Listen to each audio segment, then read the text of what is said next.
Hello, everyone, and welcome to our final episode of the season for the Big at the Back podcast.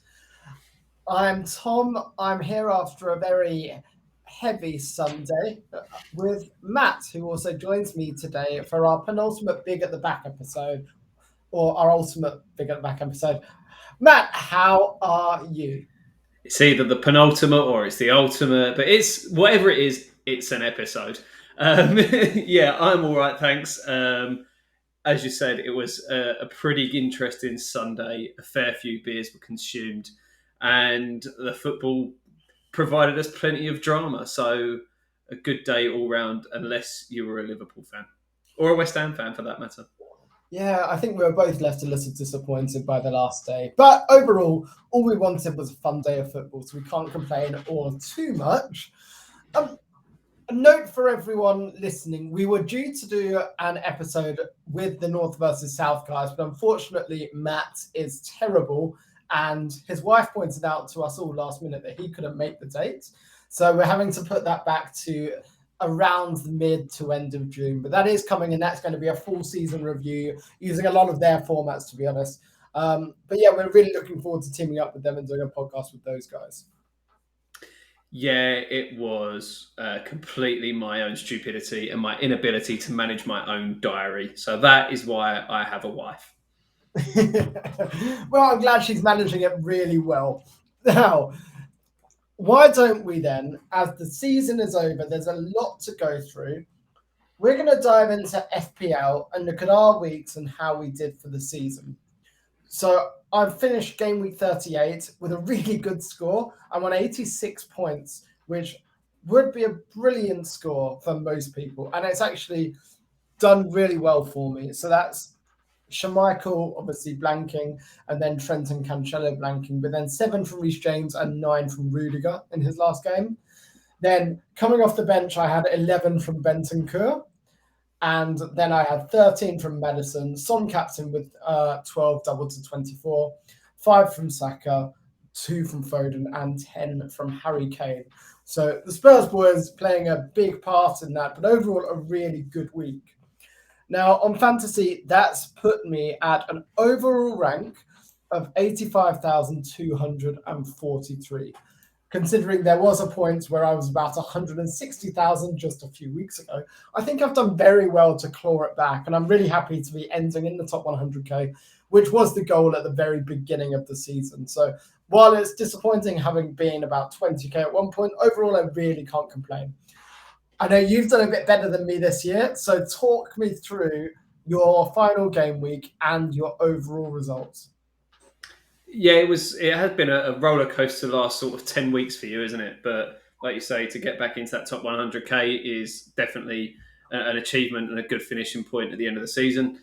Similarly to you, I had Ramsdale in goal over Schmeichel, both of which blanked, so it didn't matter who I picked in the end after deliberating it and changing it last minute.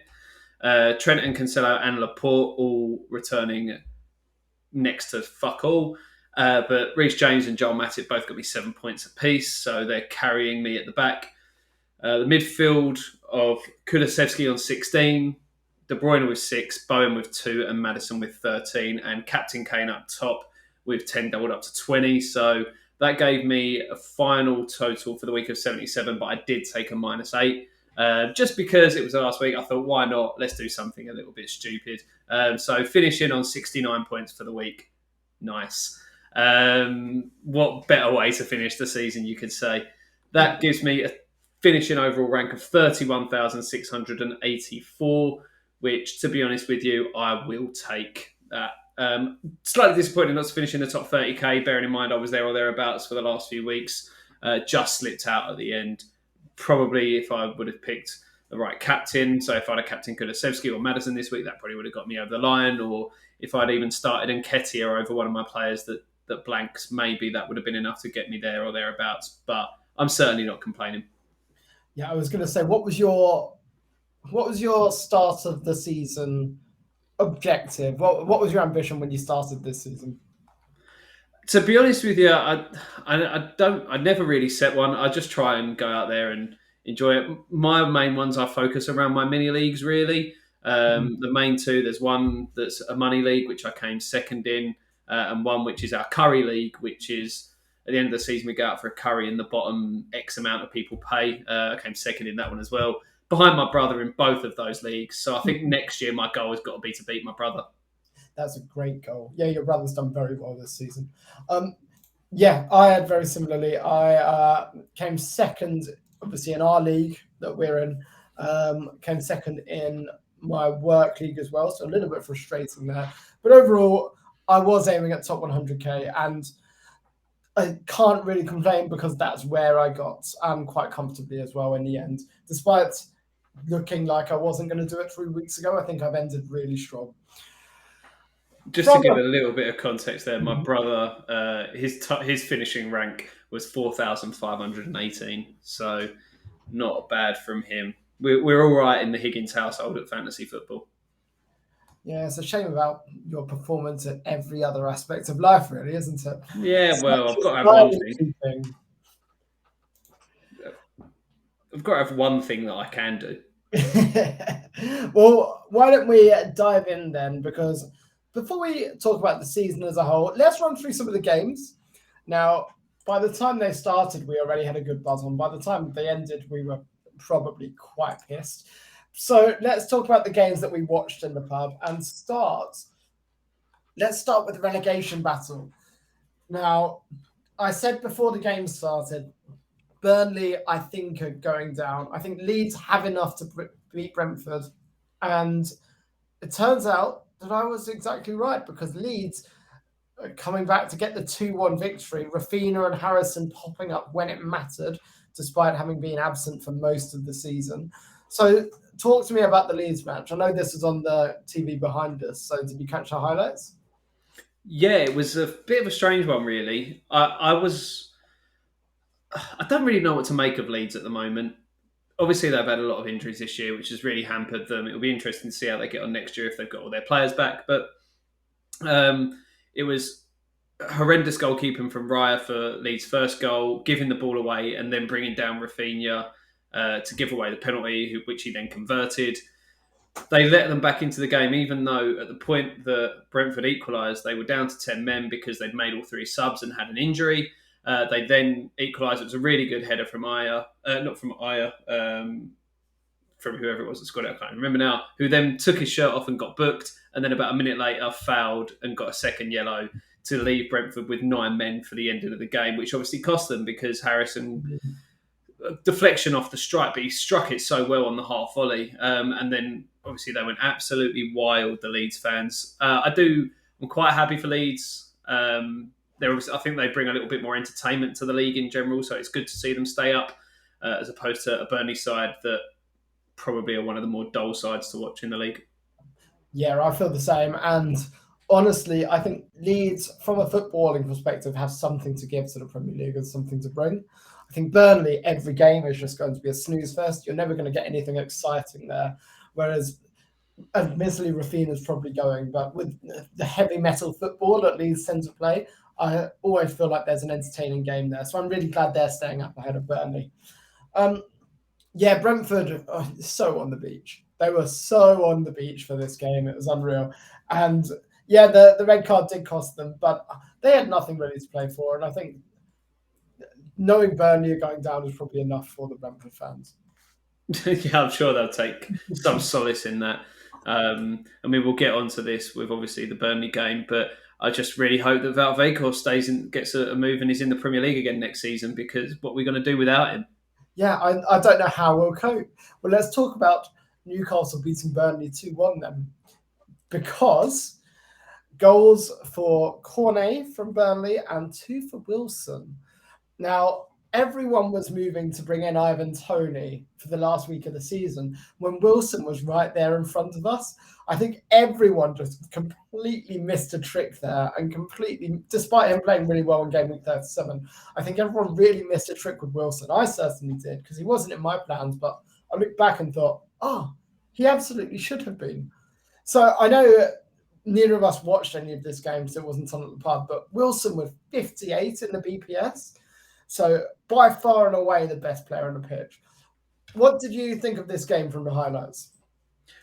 Well, one thing worth mentioning is that if you go back and listen to last week's pod, I did shout out Callum Wilson as one to watch in this game.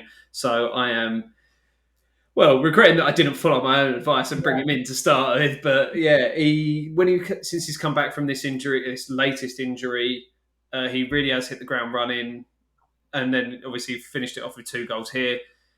Newcastle obviously going to be a side to watch next year with all the money that will come in. It'll be interesting to see if, well, how many of the starting 11 from this game will be in their starting 11 in the first game of next year. But I think Wilson is such a good player. He has been for years. When he stays fit, he scores goals. So I think you sort of called it as you thought Newcastle would be on the beach a little bit for this one. I was a little bit less convinced with Eddie Howe and the momentum they've had behind them.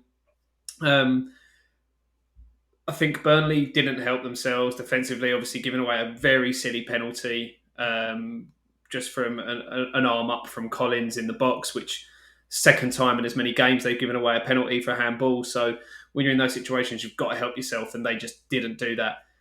I feel a bit bad I feel sorry for Nick Pope. I think he's a very good goalkeeper, and I think he will find a move to a Premier League club next year because he definitely deserves to be playing at the top level. Yeah, I agree. I think Nick Pope needs to move to the Premier League. But Burnley, we've said it all season, they're just so boring to watch. I am glad to see them going, and I am glad to see them gone. Sorry, not sorry, Burnley fans, because you kind of suck. Let's be honest. I love football, but Burnley can fuck off. Lovely little in between this throwback there. Yeah, I think I also said that on podcast 1 as well. So we're coming all the way back around. Full circle. Well, obviously that was the relegation fight. Other end of the table, the title fight. Now, we were watching the Man City game, and honestly, Aston Villa going 2-0 up with Coutinho scoring. I was in dreamland. I was going, oh my God, oh my God, oh my God. And I was incredibly drunk at that point as well. So when the pub turned it over to the Liverpool game, and then we just see City score, City score, City score. It was soul destroying. So I don't think I can really be objective about this game. What were your thoughts? City tried their best to bottle it, didn't they? I think they started fairly slowly. It took them a little while to get in. It just felt like there was tension in the air, and you thought it would have been alleviated a little bit because obviously news gets round to the grounds. It's not like the old days when people would go in with their radios. Like everyone's getting their updates on their phone for the other games. You think that when Liverpool concede in the 3rd minute, that would you'd think that would like bring the levels down. Everyone would be a little bit like breathe a sigh of relief, and then you've just got to go on and score a couple of goals. We said it when we were there. We were just hoping it would be a contest and it wouldn't be over in the first 20 minutes because then it feels like your day's a little bit wasted. But Villa, credit to them, defended really well. Tyrone Mings had one of the best games I've seen of him. He was putting everything on the line. And it was the wing backs again, which undid them, City, for the first goal. Dean Cross, Matty Cash getting in there in front of Cancelo and basically just walked onto it. Fernandinho struggled again. So he was a little bit...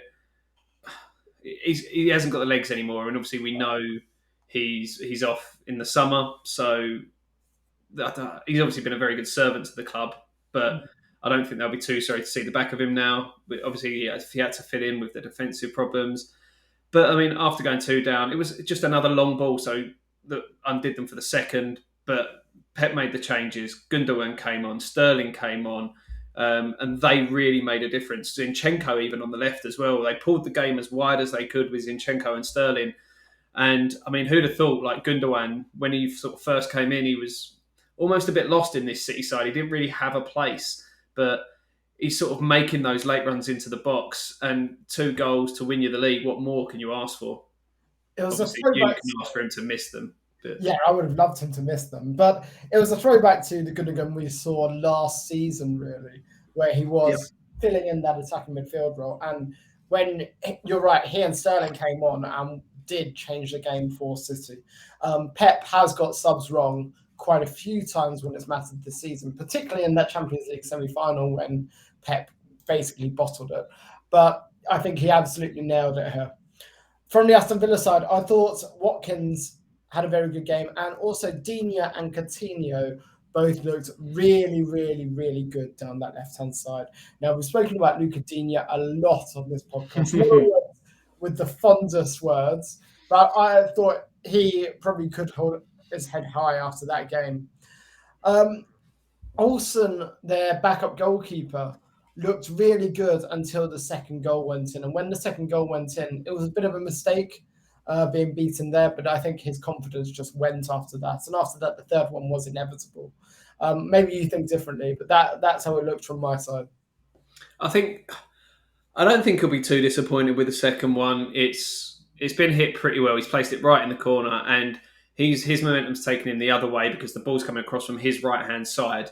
So he's moving across to the left. It's gone back across him. Like he's then got to change his momentum back and go right, and it's gone. There's a few players in between him. He might not have seen it too early, so I'm not going to be too harsh on him. Goalkeepers union, obviously, I'm going to stand up for my keepers. But a nice little City-related stat for you: that Kevin De Bruyne scored 15 league goals this season from an XG of just 5.91. Yeah, it's like Son, isn't it? Like these really, really good players will always overachieve their XG. And at Man City as well, I expect KDB has much better chances than most other players in other teams. But that's not to say he's not taking them wonderfully, and he's really coming to his own in the last 10 games or so. If you want to talk about Heung-min Son, I'll give you a Heung-min Son stat. Oh, go on. He has scored with 33.3% of his shots this season in the Premier League. 1 in 3 of his shots results in a goal. That is some return. That is an incredible return. And I always think with Son, these numbers just can't be sustainable, but he has sustained them. He's always had a really, really good shot to conversion rate. And I'm not sure how he hasn't had a season like this before, but he's the ultimate. We should all have seen it coming, isn't he? Yeah, I think he's obviously he's one to watch for next season as well. I feel like we're always going to be looking at these premiums and who we can fit in and how many we can fit in. So it will be interesting to see how he kicks off next season. But just on the subject of the title race, I think Man City overall deserved winners. I saw earlier, and it was the amount of nights spent at the top of the Premier League for each team this season. And Man City were well ahead with 168.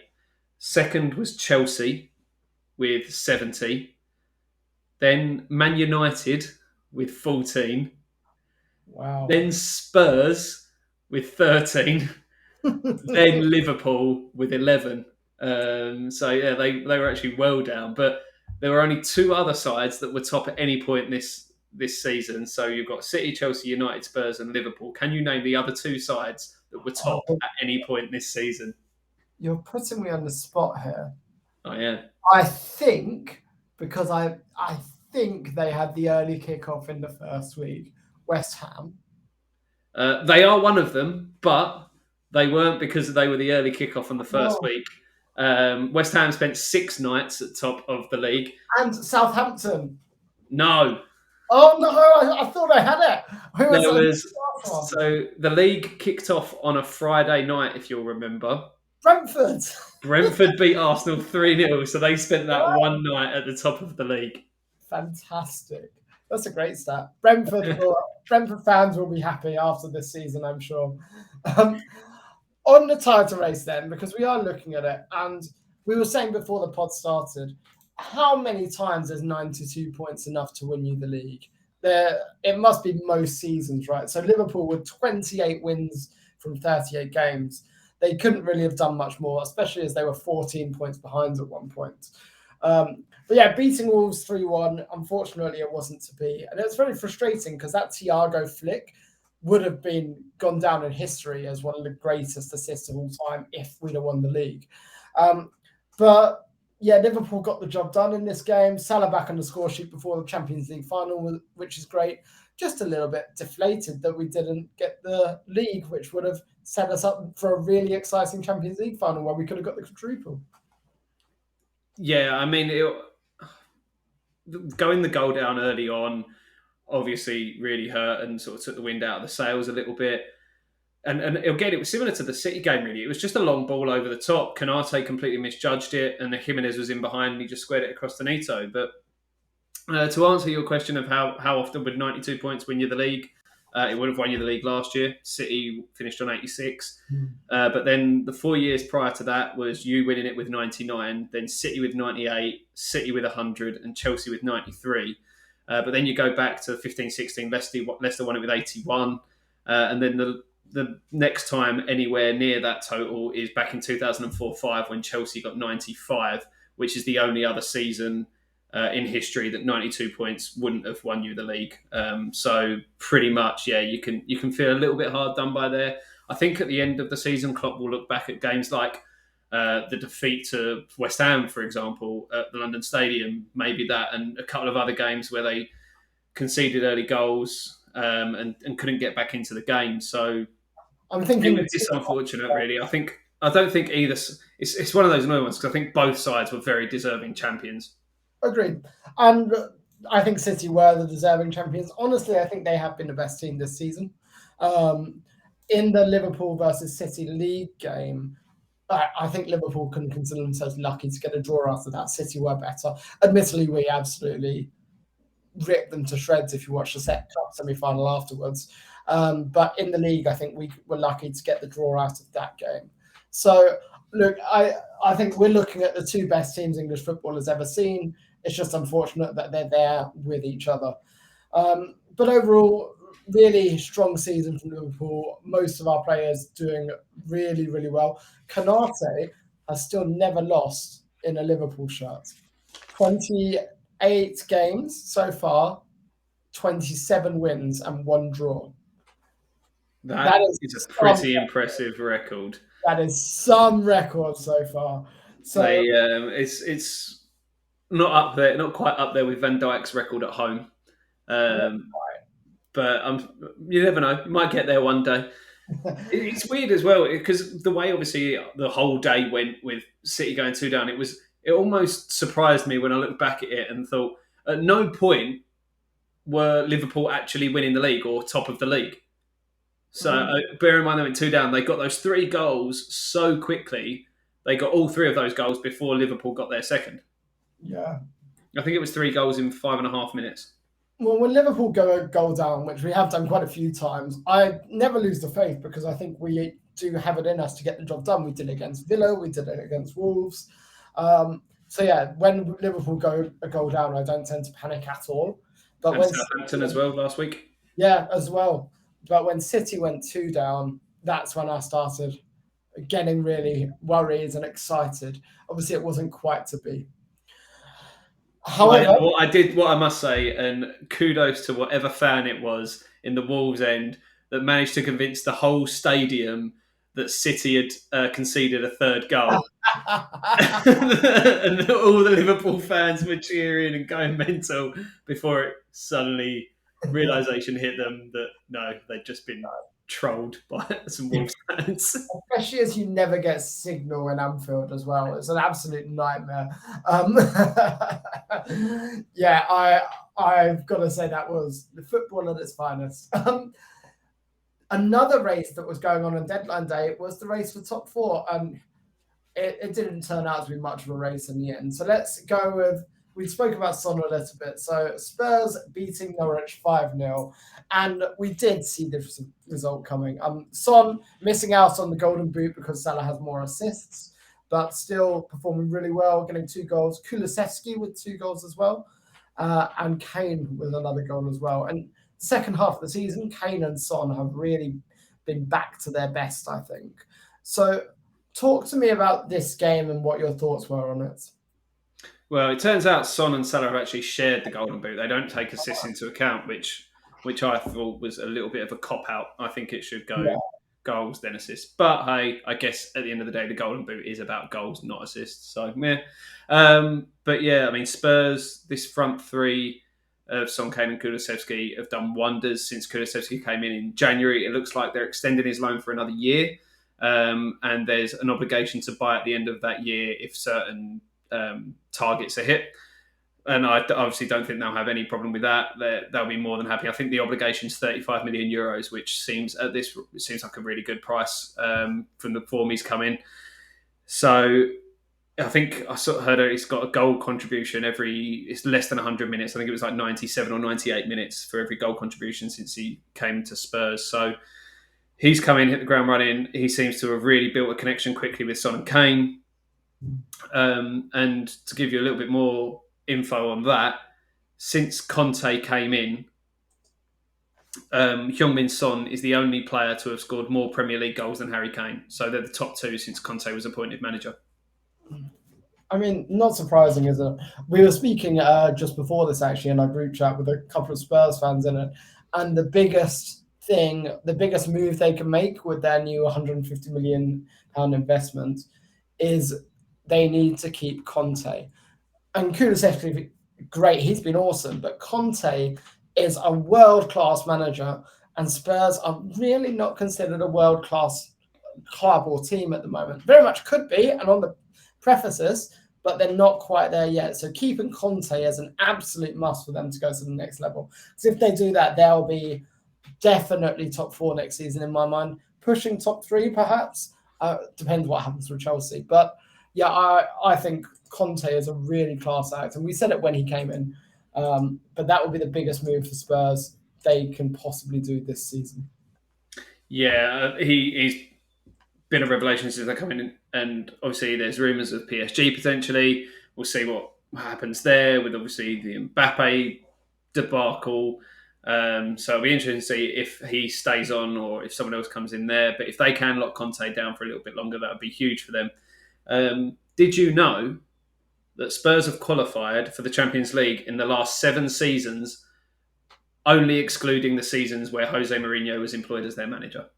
I like the specificity of that stat. Where he was employed. So not when he was the manager, just when he was employed. Yeah. I like the narrative you're making, though. I'm a big fan of it, even though he's doing really well at Roma. On the 4th place battle, then, it was kind of a nothing and a meaningless game given the Spurs results and given relegation is already sorted. But Arsenal beating Everton 5-1, goals from 5 different players and 4 different assist givers from Arsenal, which I love to see. But surprisingly, Cedric, of all people, getting man of the match. Martinelli getting 1, Gabriel getting 1, and Nketiah getting 1, and Martin Odegaard finally getting a goal. So I guess this felt just like a nothing game. It felt like 2 teams that were defeated, but Arsenal still stamped their authority down and said to Everton, even though you're safe, you've got a lot of work to do. I will also point out that my expert insight on last week's pod, where I said if Everton have stayed up already, they could easily get turned over in this game. They made quite a few changes. Like so Dele Alli started, Van der Beek started, Begovic started in goal. So they gave a few players a game that hadn't had games in recent weeks. But yeah, like when you've come from that high of the Thursday night and coming from 2 goals down and all of the things around that, the pitch invasion, to then go again 3 days later, it was always going to be very hard. And Arsenal just tore them apart at times. Odegaard's finish was lovely. Cedric took his goal really nicely as well. So good finish for Arsenal. I think in the end, if you'd have offered them 5th place at the start of the season, especially after that first 3 games that they lost, and with the young squad, they probably would have taken it. I still feel like they've bottled it, though. They did bottle it, but I think if you take it within the context of the season as a whole, I think they've had an all right season. I think people have. I disagree, because if they'd have kept Aubameyang and Arteta wasn't such a douchebag with Aubameyang, they'd have got top 4. And I think Arteta's cockiness and arrogance and whinginess has cost them top 4. I think he's got a lot to learn and a lot to do as a manager, personally. I'm not a huge fan of him at all. Don't get me wrong, this was their best chance with no European football. It'll be interesting to see what their recruitment's like in the summer. And obviously, they need to get another striker in. There's potential that Nketiah leaves, so they will be left without a recognised striker. So, and then they've got to balance that with European football next season if they can if say that we're talking this time next year and they finish fifth and had a half decent European campaign, then that's a lot more successful. Yeah, I guess we'll have to wait and see on that. But yeah, I think I disagree that it's been a good season for Arsenal. I think it's been a bottle job season, particularly by Arteta. And I think his head should probably be on the chopping block, if I'm being brutally honest. Well, I think, if only he didn't sign a new contract about a month ago. yeah, but I think that's just terrible management by the club. Any other games worth talking about? I mean, Crystal Palace won, Man United 0. You love to see it. I just don't think there's anything left to say when it comes to Manchester United. Look, they're getting the new manager in. Eric Ten Hag may not be enough. They may need Eric 10,000 Hag. But we'll have to wait and see how he does, because I'm not looking forward to... I guess Man U just haven't been very fun to watch this season. I'm hovering my finger over the remove you from the stream button for that. I thought you'd enjoy that. Joke. I disagree. I think Man U have been fun to watch this season, mainly when they've been getting turned over, like when they lost 4-1 to Watford or when City destroyed them twice. I think that's very fun to watch. That is. And I trust me, I enjoyed the Liverpool games. But if I'm thinking I want to go and watch a fun game of football, I think Man U last year, they had something. They had that attack of Greenwood, Cavani and Rashford. They had Luke Shaw bumming down that left, looking awesome. Bruno Fernandes just being magical. And they ended up finishing really well last season. But this season, there isn't a single game where I think they've come close to where they were last season. And they're a shell of their former selves at the moment. So it's going to take Ten Hag an awful lot of work to get them back to where they need to be. I think they need to realise that this isn't a quick fix now. It's a 2-3 year project at least to really get this club back where it probably should be. Yeah, and Ralf Rangnick has been arguably the worst manager of the season, because he has just been he's made a terrible team objectively worse in every position.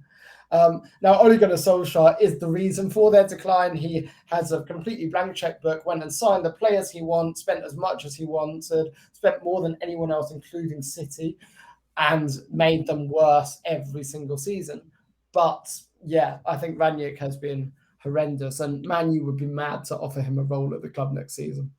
The mad thing is they finished second last year, and then they went and signed Varane, Sancho, Ronaldo, and they've had their worst season in Premier League history. I think that Ole Gunnar Solskjaer is 90% of the blame, but Rangnick's another... Well, they're probably about 80-20, to be honest. Horrendous season for them, and I'm sure they'll want to forget it and move on. You've got to look at the players as well, though. Like, they carry a big burden of that as well. Those players should not be rolling over like they have been week in, week out. I think whether there's been some sort of revolt in that dressing room or there's factions in that dressing room, something isn't right and it needs to be weeded out. Well, Paul Scholes saying, I'm sure Greenwood wouldn't mind me saying that the dressing room... I think you'll find it was Lingard. Oh, Lingard, I'm sure Lingard wouldn't... I don't think anyone's really talking about Greenwood. Well, there was talk about him coming back into training at one point. It was like, are you kidding me? But yeah, I'm sure Lingard wouldn't mind me saying that the dressing room is pretty horrible right now. Are you joking, Paul? Of course he'd mind you saying that in public, you idiots. That's right, he's coming back home next season. Yeah, there's talk of Lingard to West Ham. His salary will be enormous that he'll demand from you guys. I don't know how much he'll want, but obviously not having to pay any fee for him, you can sort of balance it off against that. Yeah, I think he is a mercenary, so he will rinse you for all your worth there. Maybe worth it, though, considering how much you need the depth up front. I know it pains you. Let's move on to Brighton. Oh, actually, before we do, a word on Crystal Palace. We've had a great season. I've loved watching them play. They've been exciting. Patrick Vieira kicks who he wants. What a guy. I loved that song. Fantastic from the Palace fans. What I will say is, how on earth has Wilfried Zaha scored 14 league goals this season, and I'm pretty sure I haven't owned him for any of them. He's one of the players for me that just never scores when I bring him in, and as soon as he's out, he just goes on a run. I can't stand it. Yeah, I don't know why you just you need to go next season. Either you own him all year or you don't own him at all, because it will never work out for you. So you need to pick one and stick with it no matter what. That's how you've got to play it next season if we're looking at it from an FPL perspective. Yeah, and also shout out to Palace for a clean sheet here. One of only 2 teams to keep a clean sheet on the final day of the season. I think Guaita made a couple of good saves, one from Cavani fairly early on as well. But like we said, Man U were abject and didn't really look like they posed much threat going forward. But Palace have had overall a pretty good season themselves. I think they just about 12th place with the real overhaul they had in last summer. I was looking at them as one of the candidates to go down at the start of the season. Yeah, I thought they were going to go down, and they've been really, really, really very good. And defensively as well, they've been excellent. They've only conceded 46 goals. They've got a +4 goal difference compared to the teams around them. Newcastle, one point above them with -18 goal difference. Brentford, one below with -8 goal difference. So I think Palace they're probably better than their position suggests, if we're being completely honest, considering how good the top of the table is. Yeah, I agree. My favourite goal-related stat from this season is that Man U conceded more goals than Burnley. Yep, which is fantastic. Man U and Norwich, the only teams not to score in the final day of the season as well. Teams of similar quality. Exactly. Worth chatting about any of the other games? We can go over them quickly. Brighton beating West Ham 3-1. Don't want to talk about it. We're going to have to talk about it. Antonio with the goal for West Ham. Gross, Veltman and Welbeck with the goals for Brighton. Brighton were the better team if you watch the highlights for this game, and I did watch the highlights because I knew you wouldn't want to talk about it.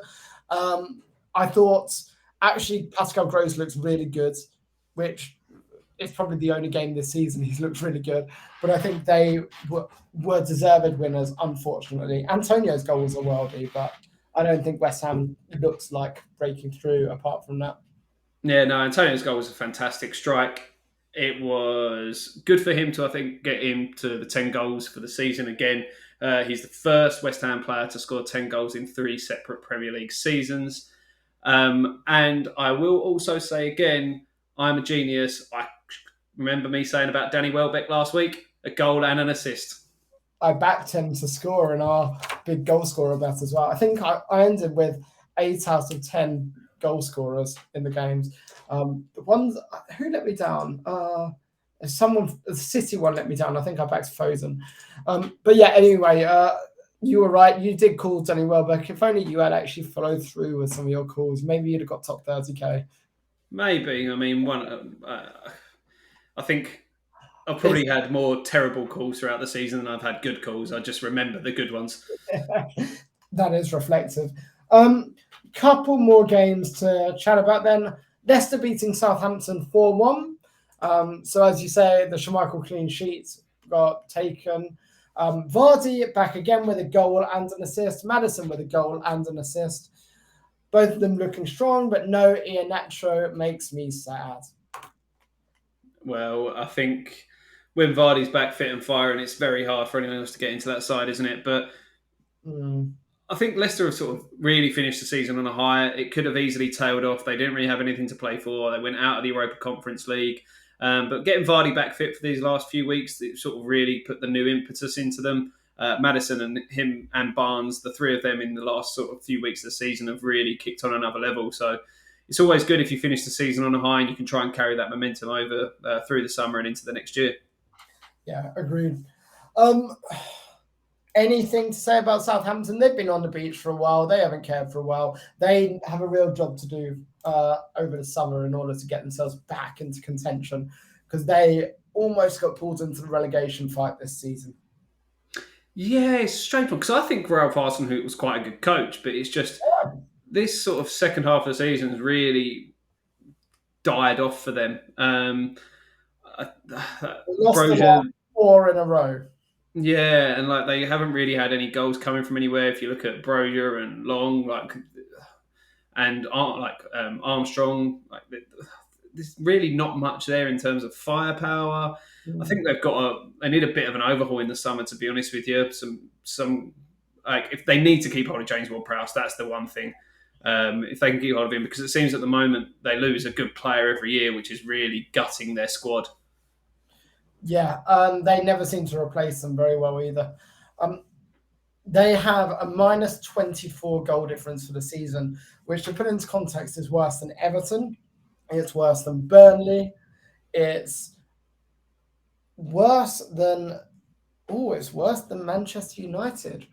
And that's when you know it's bad. Yeah, that's how you know it's really bad. So yeah, really, really, really forgettable season for Southampton. I think has got a job to do, but Leicester finishing strong, as you said. Last game to chat about then, I think is the last game. Hope I haven't missed one. But it's Chelsea beating Watford 2-1. Reece James playing, not much to say. Alonso not playing is interesting. I wonder what Tuchel's thinking there. Is Alonso on the way out? I think so. I read something from Fabrizio Romano earlier today. I believe he's off to Barcelona. Okay. Everyone seems to be going to Barcelona now, don't they? Isn't Rudiger's going to Real Madrid, isn't he? Rudiger's going to Real Madrid, yeah. Looks like Barcelona are going to be getting Marcos Alonso, so we can go back to Spain and kill someone else. Murder several more children. Rafinha is the other one. He's going to Barcelona, isn't he, from Leeds?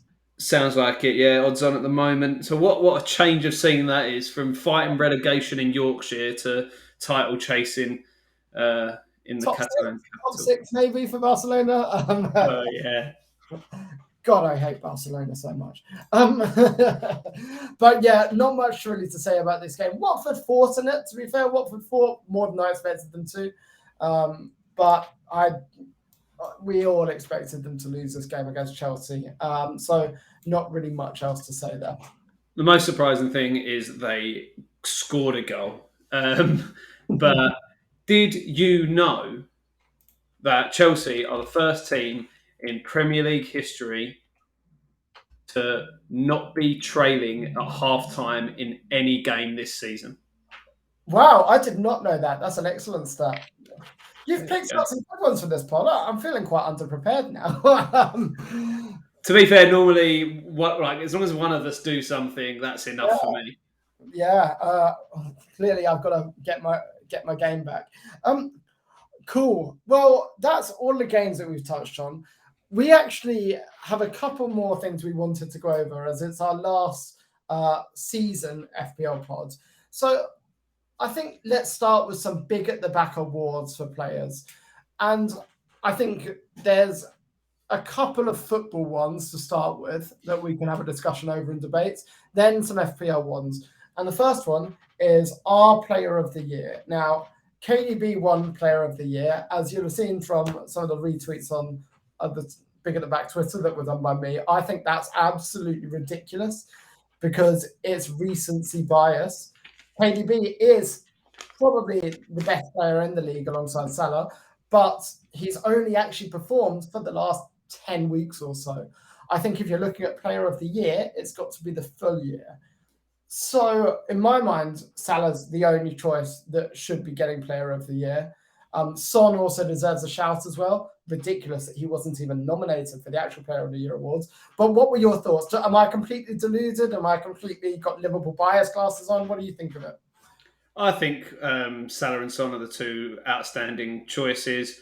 I think it's hard, obviously, because players in that sort of position don't really get the due that they deserve. But if you look at someone like Rodri, I think has had a very good year. You could also throw in people like Rudiger. So I don't think more defensive-minded players get the sort of praise that they deserve when it comes to Player of the Year questions. But I think I wouldn't argue against Salah or Son. But I think if you look at Salah, most goals, most assists in a team that's not gone very close to winning the league, has won the FA Cups, won the League Cup, and is in a Champions League final coming up as well. I think Salah probably edges it. Yeah, agreed. I don't even. KDB really angers me because I don't even think he's been City's Player of the Year. I think Rodri and Bernardo Silva over the course of the season have had a much bigger and long-term impact. And that is because KDB's been injured, but even when he was fit at the start of the season and he was fit for the first third, he did nothing in that first third. So, yeah, I think it's huge recency bias, the KDB narrative, personally. Yeah, I think he ended up playing in 30 games, but some of them weren't full games. But yeah, I think it definitely is recency bias. This last sort of 7-8 weeks has really been when he's come into his own, and it just so happens that that's been when he was really needed, and that's pushed them over the line to win the league. Yeah, which is a huge achievement, to be fair. But if I'm looking at Player of the Year, I'm looking at it on a year basis, not just a impact basis. Has to be the way. Yeah, so the next award, you can start on this one. So I think there's two outstanding candidates for this, and that's Flop of the Year. So for me, and I have a reasoning for this, on the Pretty Bubbles podcast, we did some season-long predictions at the start of the year, and one of them was top scorer. And my prediction for top scorer was Romelu Lukaku. I thought he was going to come in and dominate defences. He started off well, especially against Arsenal in one of his, I think it was in his first game. But he's been missing for large parts of the season and now can't even get into the starting 11 for the most part. So he is my flop of the year. Yep, he was probably my first choice as well, but I think there's another name that deserves mentioning, and that's Jack Grealish, because he hasn't played in any of the important games for City. He hasn't nailed down his place at all. He was on the bench in the Champions League semi-final. He didn't even come on in the last game. I think for £100 million proven Premier League midfielder, he has been a flop for Manchester City. That being said, I agree with your assessment. I think Lukaku should be winning the Flop of the Year award for all of the reasons you stated. I just think Grealish's name deserves to be in there as well. Yeah, it's been a weird one, hasn't it? I think how much of it is his own fault? How much is it is a lack of game time? It could be interesting. I don't think anyone really expected Bernardo Silva to have the season he did. So maybe that sort of had a knock-on effect on the amount of game time Grealish can get. It'll be interesting to see what happens next year. Will he get more game time? Because you've still got to look at the likes of Sterling. His future's a little bit up in the air. Bernardo Silva, again, is getting a little bit older now. So I feel like next season could be when you see Grealish really come in and sort of make that spot on the left-hand side of City's attack his own. Yeah, we'll hold out a small amount of hope for him.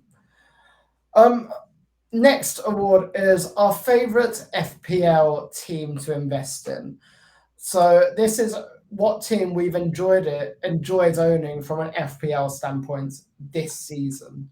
Now, I'm going to sound really biased here for us, but I think there's two teams for me, and that's Liverpool and West Ham, which are coincidentally who we both support. But West Ham, I think, have been a joy to own. Antonio owned that first bit.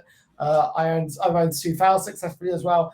And of course, Jared Bowen has been sensational, but also Ben Rama as well. I've owned quite a lot of West Ham assets over the year, and I've never been disappointed by them. Liverpool, I've owned Trent and Salah basically all season. Trent's the only player to survive the whole season for me. And every Liverpool asset has been spectacular this season. I think from an FPL standpoint, they're my two standouts. Who would you have out of those two as your winner for this award? Or is it someone completely different? It's probably between them two. Like you say, West Ham in those first sort of month or two when it was Antonio, Ben Rama, a lot of people had Soufal or Creswell. Then Bowen really came into his own as well, and he's had really high ownership throughout the second part of the season, and the form has rightfully seen him get his England call up today. I think I need to, especially in the second half of the season as well, I'd like to mention Spurs just because of Kane, Son and Kulusevski. That front three have been very good. And there was a little bit of period as well where you could have both wing backs in there if you only had one of the front three when Conte came in. Obviously, Liverpool and West Ham for me are the two as well. I think I'm going to sound really biased here. I think West Ham were the more surprise package because everyone expected you'd have Trent, you'd have Salah, and you'd probably have someone else in there as well. I don't think at the start of the season anyone was really saying a triple up on West Ham is a good shout. In the end, it was more of just Bowen towards the end of the season. So it depends on how you value it. Are you looking at who was more surprising and a pleasant ownership, or I think in general Liverpool were stronger. They were the more fun team to own because they are so much better.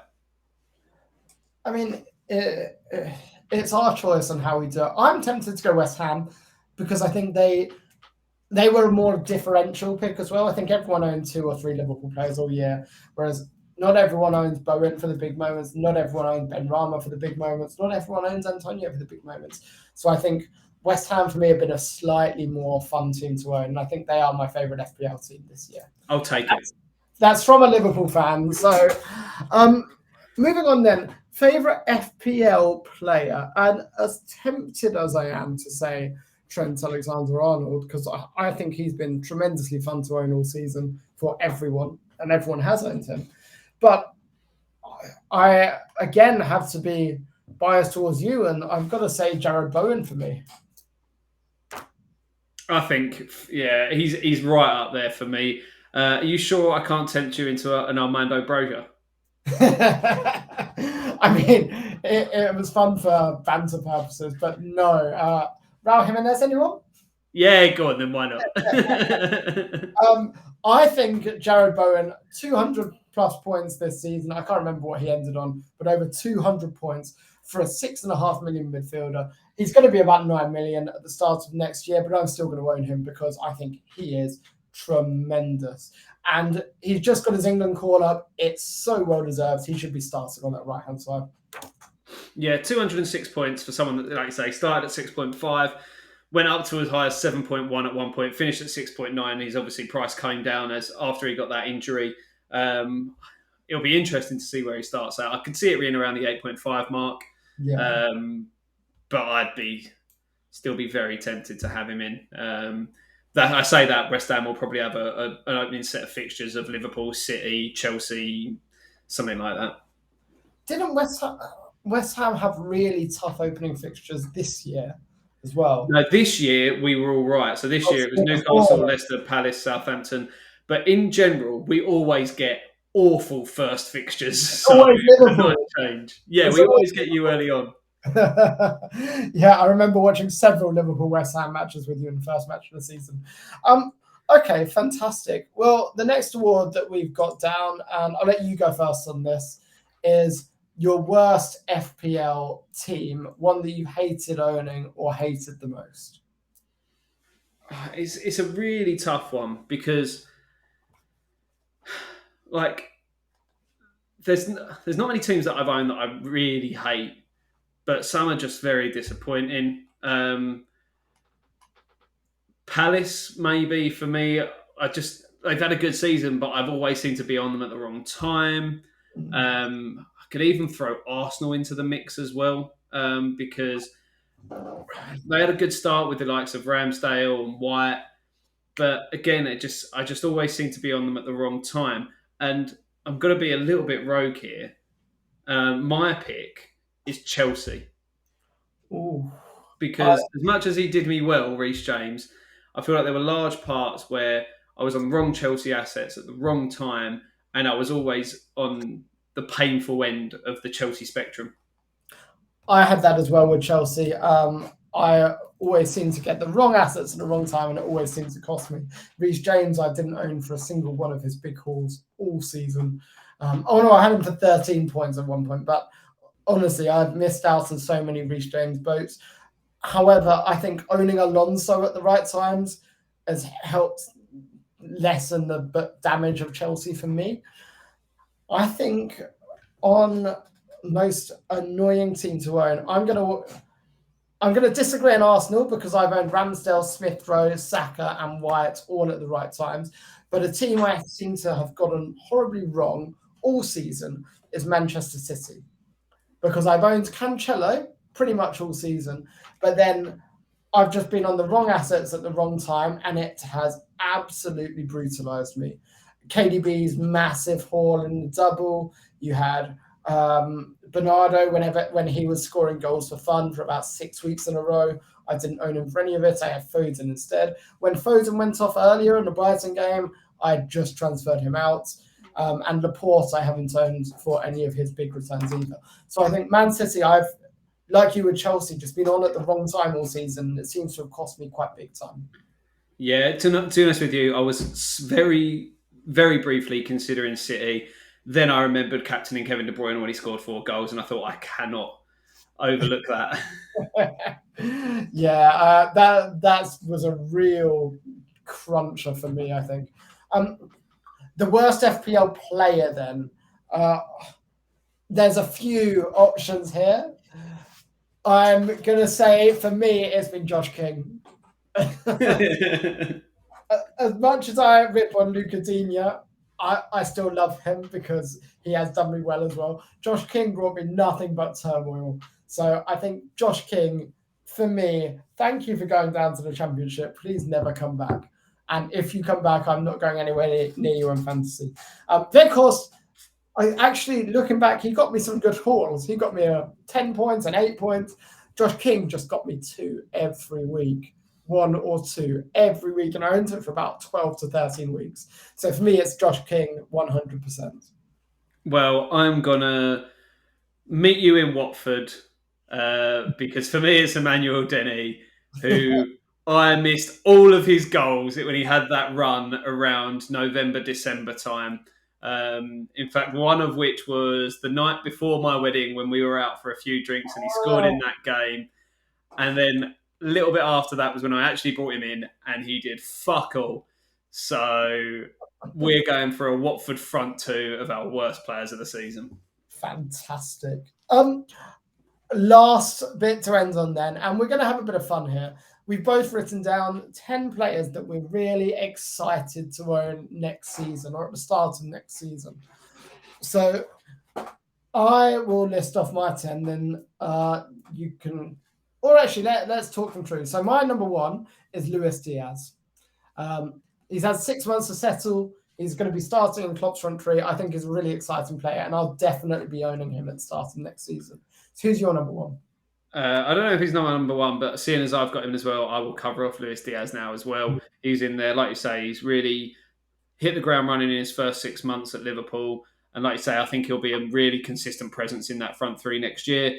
So depending on his price point, it's going to be a little bit more expensive than he came in at, I'm sure. But he would still be a very good way into that Liverpool front three, provided he gets the game time. I think he will. The next one for me is, I'm sure it's predictable, right? But Haaland, I think he'll be absolutely monstrous in City, and he is a goal machine. I could seriously see Haaland coming into my team and just getting the armband every week for 38 games. That's how good I think he is. Now, there may be some adaptation time he needs to get used to City, but he's going over there right away. So hopefully, well, not hopefully, it's terrifying, but I'm sure he'll be absolutely chomping at the bit to get going. And City with Haaland are a terrifying prospect. Yeah, he's down in mine. He's, like you say, you could easily see him being a captaincy choice for most of the season. Like 30 goals, you wouldn't be surprised by that at all, with the creativity of De Bruyne and Grealish and Silva and all of those players setting him up. The amount of goals they score without a real out-and-out number 9 is scary enough. If they bring in the best, probably the best out-and-out number 9 in world football, him and Benzema, probably the top 2.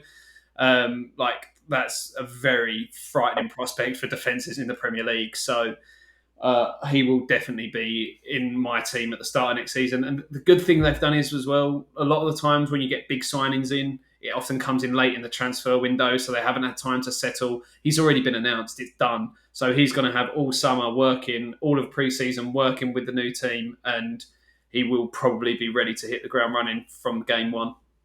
Yeah, totally agree. I'm going to go really rogue here with my next one. A player I'm excited to own next season because I think you'll have fit centre-backs and I think you'll be defensively a lot stronger, is Cresswell. That's as long as Kurt Zouma isn't in jail. I was going to say, we discussed this today. I think it's unlikely he's in jail. It's more likely community service. But I think Cresswell, with a solid West Ham defence, could... I remember him last season being amazing for us. I am really excited to own Aaron Cresswell again. So he is definitely in my looking forward to own list. Well, this is the first one that you've said that I haven't got. So I'm going to go for one that I don't think you will have. And if we're talking about rogue shouts, this is a rogue shout. I think under new management, Jadon Sancho is going to be a baller next season. Oh, I like it. I don't have him, but I like it. He'll be about 10 million though. And when you consider the other options at 10 million, I don't think I would own him. Maybe I'd be wrong not to own him, but I don't think I'll end up owning him. Especially as he's not guaranteed the starts as well. So it may be a wait. I think it'll be a wait and see. I don't think I'll have him from the beginning. I think he was at 9 million this season, so I can't see him going up any higher than that. Potentially then, but if he's in the same price as Bowen, then would you honestly say he's going in your team over Bowen? Probably not. No, Bowen with 200 FPL points this season. Jared Bowen is on my list as well, by the way. He's definitely there. He's on my list. Of course he's on my list. Yeah, I think we've both loved owning him this season. So there's not really much more to say there. He's an awesome footballer. Yeah, he's just. I hope he can continue this form into next year. I don't think he's going to be sold. I don't think he'll be moved on. I don't think he's pushing for a move or anything like that. Potentially in a year or two, you could very likely see him going on to a Champions League side.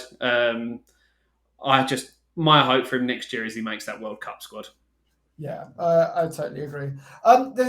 We've done 4 each. This is getting over the hour mark. So for the sake of time, should we just do one more each? And go on then.